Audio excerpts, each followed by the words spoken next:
समुद्र के बीच छुपा था एक रहस्यमयी टेक्टोनिक टापू जहां धरती हर पल बदल रही थी। ज्वालामुखी जाग चुके थे और समुद्र के नीचे दबा हुआ था एक ऐसा रहस्य जो पूरी दुनिया को तबाह कर सकता था। लेकिन तभी तूफानों को चीरते हुए आया आयरन मैन और उसके सामने था धरती का सबसे खतरनाक टापू। टापू पर उतरते ही आयरन मैन को मिला एक रहस्यमयी गुफा का रास्ता, लेकिन उसे नहीं पता था कि अंदर उसका इंतजार कौन कर रहा है। गुफा के अंदर छुपी हुई वो प्राचीन एलियन शक्ति अब जाग चुकी थी। उसकी ऊर्जा से पूरा टापू कांपने लगा था। और तभी उस रहस्यमयी शक्ति ने अपना असली रूप दिखाया। एक ऐसा एलियन जिसकी ताकत पूरी दुनिया को खत्म कर सकती थी। आयरन मैन ने बिना रुके हमला कर दिया, लेकिन वो एलियन साधारण दुश्मन नहीं था। उसकी हर शक्ति पूरे टापू को तबाह कर रही थी। इस लड़ाई की वजह से पूरा टापू तबाह होने लगा था। ज्वालामुखी फट चुके थे और अब पूरा आइलैंड समुद्र में डूबने वाला था।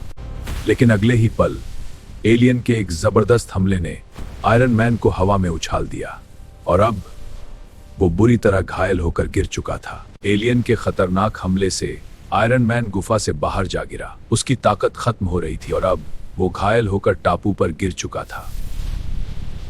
एलियन अब दुनिया को तबाह करने निकल चुका था और दूसरी तरफ आयरन मैन घायल होकर उसी टापू पर गिरा पड़ा था। अब दुनिया को बचाने वाला कोई नहीं था। लेकिन तभी तूफानों के बीच टापू पर पहुंचा स्पाइडरमैन, क्योंकि अब दुनिया पहले से भी बड़े खतरे में थी। टापू पर पहुंचते ही स्पाइडरमैन ने देखा आयरन मैन बुरी तरह घायल होकर जमीन पर पड़ा था और अब उसे बचाना बेहद जरूरी था। स्पाइडरमैन लगातार आयरन मैन को जगाने की कोशिश कर रहा था और फिर धीरे धीरे आयरन मैन ने अपनी आंखें खोली, लेकिन लड़ाई अभी खत्म नहीं हुई थी। स्पाइडरमैन तुरंत घायल आयरन मैन को लेकर निकल पड़ा और कुछ ही देर में वो उसे वापस एवेंजर्स टॉवर ले आया, क्योंकि अब दुनिया को बचाने की आखिरी उम्मीद वही थी। एवेंजर्स टॉवर पहुंचते ही स्पाइडरमैन आयरन मैन को सीधे लैब में ले गया, जहां तुरंत उसका इलाज शुरू कर दिया गया, क्योंकि दुनिया को बचाने के लिए आयरन मैन का वापस लौटना जरूरी था। दूसरी तरफ वो खतरनाक एलियन अब शहर तक पहुंच चुका था और उसके हमले से पूरा शहर तबाह होने लगा था।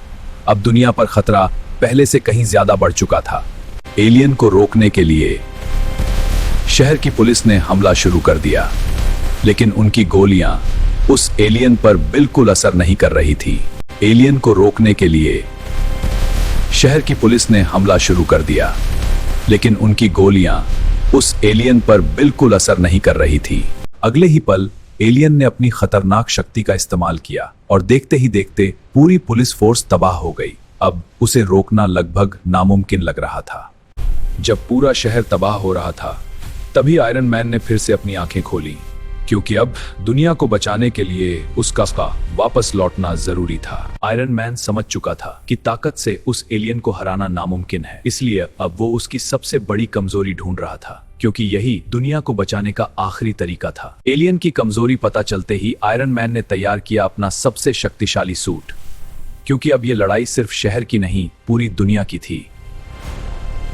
अब समय आ चुका था इस अंतिम लड़ाई का। आयरन मैन और स्पाइडरमैन दुनिया को बचाने के लिए निकल चुके थे।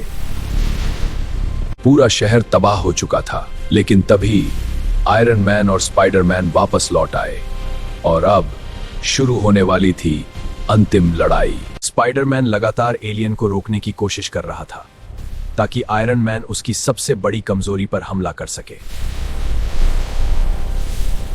यही था सही मौका। स्पाइडरमैन ने एलियन को रोक लिया और अगले ही पल आयरन मैन ने उसकी एनर्जी कोर पर सीधा हमला कर दिया। हमले के बाद एलियन की शक्ति बेकाबू होने लगी। उसका एनर्जी कोर टूट चुका था और अब वो खुद ही नष्ट होने लगा था। एलियन की शक्ति अब पूरी तरह खत्म हो चुकी थी। उसका टूटा हुआ एनर्जी कोर उसे अंदर से नष्ट कर रहा था और फिर एक भयानक धमाके के साथ उस खतरनाक एलियन का अंत हो गया। लंबी और खतरनाक लड़ाई के बाद आखिरकार शहर सुरक्षित था। आयरन मैन और स्पाइडरमैन ने एक बार फिर दुनिया को बचा लिया था।